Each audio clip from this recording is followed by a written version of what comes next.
Thank you so much, Tunde, and thank you all for coming. As Tunde has already pointed out, on a Friday afternoon. We're very honoured to have your presence.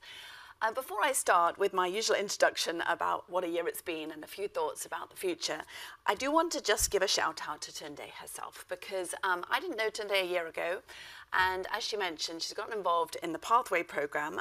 Every time we've asked you to do something, you said yes, and you exemplify what has been a fantastic aspect of the diversity project right from the get-go, and that has been an amazing outpouring, really, of generosity. You already mentioned the word collaboration a few times. It was on the video. This has been a real team effort to get us to where we are today. Mitesh Sheth, who I see over there, just hosted our last official Pathway programme session for 2023. I can't say that correctly. And mentioned that our industry gets a lot of criticism, but there are things about it where we feel proud to be part of it. And I think certainly the Diversity Project is something I'm very proud to be involved with. And Tunde, as say, you are, and all the people you're going to hear from this afternoon have been incredibly generous in trying to create change, make change happen, usually just on the side of your desk. And that might be something we want to return to later in terms of the importance of the issue. Now, every year I look back and give a few highlights, and I don't want to spend a lot of time on this. I do want us to be looking forward, but I think it is worth hovering for a moment. It's already been mentioned just how much money there is amongst our 108 member firms. Importantly, they represent over 85,000 employees. We have had a number of programs that have really sort of taken off this year. We're going to talk later. We're going to hear from a Pathway participant. We've also got 80 participants signed up for next year, which is very exciting. We've had over 22,000, getting on for 23,000 students reach out and get the skills that they need to apply for jobs, particularly in our sector, through the Skills Workshop over the last 3 years. And one of the most recent initiatives is something called Power Hour. Part of my job here today is as a salesperson. So if you haven't signed up, either as a mentor or as a mentee for this, please do. This is really aimed at ethnic minority colleagues, but anyone can be a mentor and offer an hour where you're mentoring. So I encourage you to do that. We'll be coming back to safe space. Obviously, for many of us working in the city, it's been a bit disappointing this year, to put it mildly, to have such severe examples of poor behaviour in the press, and we need to do something about that. And we've had a lot of events, lots of publications, lots of campaigns. It's been another very busy and I think very productive year, and you're going to hear more detail about most of these things later on today. But as Tunde's pointed out, we are in a difficult economic climate. We're in a difficult geopolitical climate, and our view really is that at this stage, we cannot take anything for granted. We have been making progress, and we'll be sharing some of that, particularly when we talk about the progress and the goals and progress tool, and Matt Cameron will be talking you through the results from that. But at this stage, we think we're at a crossroads. It's not a foregone conclusion that we keep marching forward. We're conscious that people are being made redundant, that particularly resources around DE&I efforts are being scaled back in some cases. And so, as I say, we can't take things for granted. We will be sharing in a moment some thoughts from C-suite leaders in our industry about ways to overcome some of these challenges. But first, I want to give you a chance to get involved right from the off and answer a simple question, really. And obviously, this is all anonymous. No one's going to be pouring through your specific answer. So answer honestly, if you don't mind me mentioning that. It's an important criteria. Just want you give a sense in your own minds. Obviously, this might not be an official prioritization, but how high a priority is DE&I at your company? Now, oh, there you go. There is the slide, or there is the cover your phone over the QR code, and you will go through to the question and be able to vote. And I'm going to give it a few seconds at least to see what the results look like.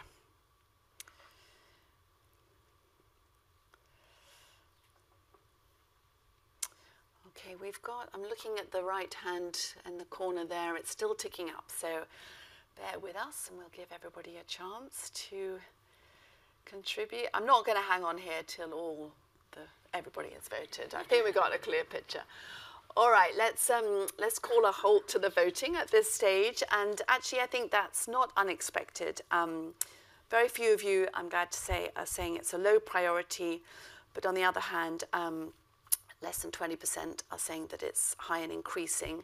And the one that I expect to win is just ahead of medium, high but under pressure given other priorities. And as I say, I think it's very apt that we're having a panel shortly in terms of how you can overcome those pressures and make sure that it stays a priority and we continue to make progress. You see, some people like to vote for the most popular choice, so that one's going up all the time. All right, moving swiftly on, if we may. I'll just get the next slide up. Oh, we've gone backwards a little there.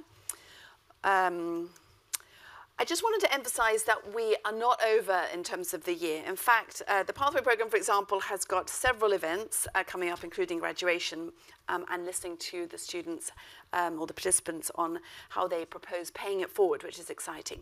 But one thing that often gets very little attention, wrongly, in my view, is the fabulous men in our industry, not just those who are male allies of us here, but men in general. And so we are doing an exciting webinar, I think, in terms of the subject matter is a challenging one. Obviously, the theme for this year's International Men's Day, if you weren't aware, is zero male suicide. So we have a webinar on mental health issues and particularly affecting men on the 22nd of November. And again, your phone is going to be very busy this afternoon. Hover over the QR code and you can register for that event, which I recollect is on early afternoon of the 22nd of November. Just a webinar, so very easy to dial into. But I think it's a very important subject, and we're very pleased that we're going to be doing something to mark International Men's Day this year. So the Diversity Project never shies away from the tricky subjects of the day, and I wanted to conclude really with something that we haven't got a special section on today, but I'm conscious, and this is rather a difficult slide to read, so I just want to pick out a couple of points on it. I'm conscious that we are in a very difficult moment for quite a lot of colleagues who might be Jewish, who might be Muslim, or those of us who are neither but feel very upset about what's happening in Israel. The Diversity Project has, for example, done something on how people's religion has affected them at work in a good way, or they found it difficult to address and to be open with their colleagues. And we've got a whole series of videos that you might want to look up on our website.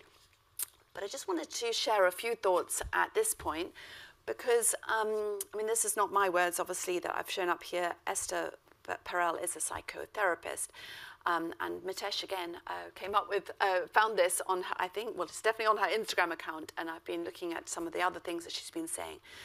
But I think it's very important, and part of the hallmark of the Diversity Project is that we talk about some of these issues that we might be feeling concerned about, we might be grieving or feeling concerned for our colleagues and not quite sure what to say.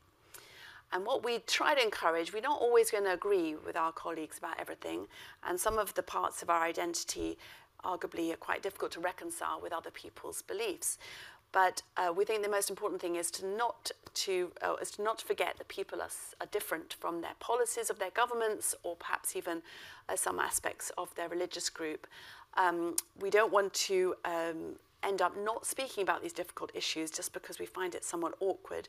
Our humanity is really the way forward, I think, in these situations. And what we just want to flag at this point is the Diversity Project plans on doing an event early next year where we will encourage people to come forward and talk about what they're experiencing and to share ideas about how people can help each other in difficult environments.